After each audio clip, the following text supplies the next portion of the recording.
भूखे पेट भजन न हो गोपाला। हिंदुस्तान जब मुगलों के शासन में था तो हिंदुस्तान कमजोर नहीं था, हिंदुस्तान मजबूत था, क्योंकि मुगल यहां से भागे नहीं थे। मुगल के पास जो था सब यही हिंदुस्तान में। जानकारी नहीं, अगर निमंत्रण आया होगा और मुख्यमंत्री जी को लगेगा कि हाँ हमको जाना चाहिए तो जाएंगे। आप जाएंगे कि नहीं? आप जाएंगे? हम तो सुबह सुबह रोज करते हैं, हे राम पुरुषोत्तम हर नरे नारायण, रोज करते हैं। आप तो हनुमान चालीसा भी पाठ करते हैं। हम तो हनुमान चालीसा भी पाठ करते हैं, हम रुद्राभिषेक भी करते हैं। हमको धर्म तो अपनाने का चीज है ना भाई।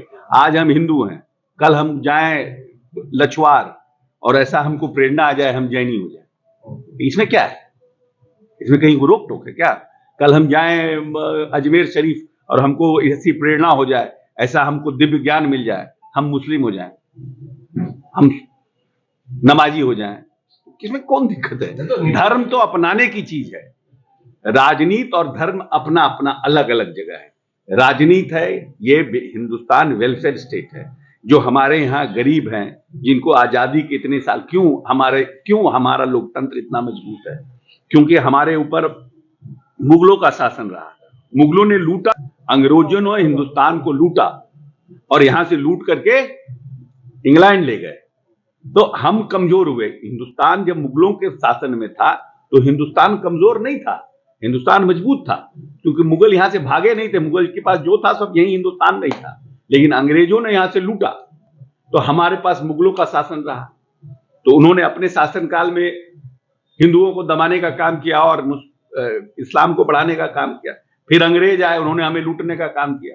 तो देश में राजनीति को करने के लिए हमें जो गरीब लोग हैं, जो शोषित हैं, जो वंचित हैं, जिसमें संविधान में बाबा साहब ने जिनको प्रावधान किया है, उनको सशक्त और मजबूत बनाने की योजना बननी चाहिए। धर्म भी अपने जगह पर है, राम मंदिर का निर्माण भी अपनी जगह पर है, लेकिन उसको राजनीति से जोड़ना हमें लगता है ये उचित नहीं है। हर कोई, हर के दिल में राम है, और हम लोग तो मिथिला के लोग हैं, हम लोग के तो सीता है। सीता के बिना राम का क्या काम? ये लव कुश कहां से आएंगे जब तक सीता का और राम का मिलन नहीं होगा? मंदिर वही बनाएंगे, तारीख नहीं बताएंगे, ये तो आपके नीतीश जी भी बोलते थे। नहीं, मंदिर वही बनाएंगे, तारीख तो इसमें भारतीय जनता पार्टी की क्या भूमिका है? तो सुप्रीम कोर्ट की भूमिका है ना भाई। इसमें सुप्रीम कोर्ट की ना भूमिका है। सुप्रीम कोर्ट ने न्याय निर्णय दिया, उसके बाद मंदिर निर्माण का कार्यक्रम शुरू हुआ। तो बीजेपी का कोई होगा नहीं ना, बीजेपी उसको मार्केट कर रही है ना। क्या लगता है बीजेपी प्रोपेगेंडा फैलाना चाह रही है धर्म बट इसमें कौन नया बात आप बता रहे हैं? कौन एक एक बच्चा जानता है देश का कि मंदिर को हाईलाइट करना, मंदिर के साथ साथ बेरोजगारी खत्म करना।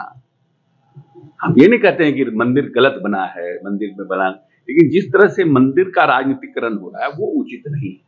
हमको इस प्रदेश में, देश में जो अरहर का दाल 65 रुपया 85 रुपए किलो था, आज 165 रुपया हो गया। उस पर भी चिंतन की आवश्यकता है ना। जो व्यक्ति के घर में खाना नहीं बन रहा है, जो व्यक्ति 6 महीना 8 महीना से दाल खाया नहीं है, वो भूखे पेट भगवान राम को कैसे बचेगा?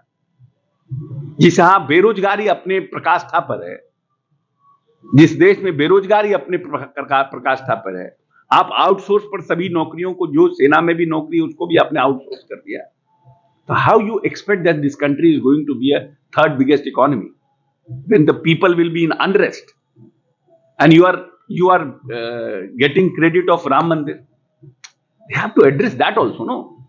उस गरीब के घर को भी तो देखिए, बेरोजगारी भी तो खत्म करिए। भगवान राम के मंदिर के दिन बेरोजगारी खत्म करने का ऐलान, बेरोजगारी खत्म करने का ऐलान, जो हमारा रिजर्वेशन का बैकलॉग है उसके लिए आरक्षण पे नौकरी देने का, ये सब साथ में होता तब तो भगवान राम के मंदिर का उत्साह दुगना तिगुना होता। ये सब के लिए तो भूखे पेट भजन न हो गोपाला।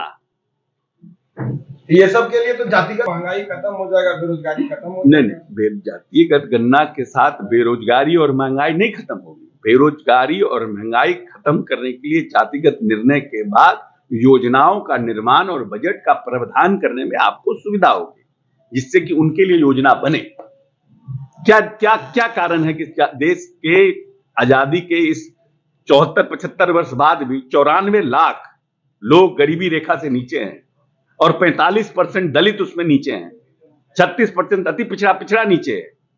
क्या कारण है? क्यों देश की इतनी बड़ी आप राजस्व सिर्फ 5% लोगों के हाथ में ही है? ये सब तो चिंता और चिंतन का विषय है ना। अगर आप राजनीति करते हैं, समाज को कुछ देना चाहते हैं, तो इन सब चीजों के ऊपर भी चिंतन करने की जरूरत है ना। ये एक बड़ा सेक्शन जो आपका है, वो क्यों इतने साल आजादी के बाद भी अनरेस्ट पड़ा हुआ है?